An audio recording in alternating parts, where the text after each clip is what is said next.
Я всех приветствую на канале Почти Монстр. И сегодня мы гребем листочки, листву на нашем участке с помощью газонокосилки. Листва у нас опала в этом году поздно, она сырая, в травосборник летит плохо, поэтому мы решили ее немного подокучить, а потом уже граблями в большой мешок и на компостную кучу. Ну вот, посмотрите еще раз, как это происходит на достаточно густой уже листве. Она несколько раз перерубается, измельчается. Для компоста это будет еще лучше.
Вот такого качества получается сгребание.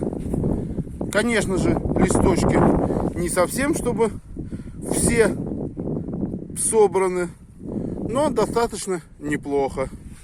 Получается вот такая густая подушка. И потом мы это в большой мешок и на компост. На этом все. Спасибо за внимание. До новых встреч.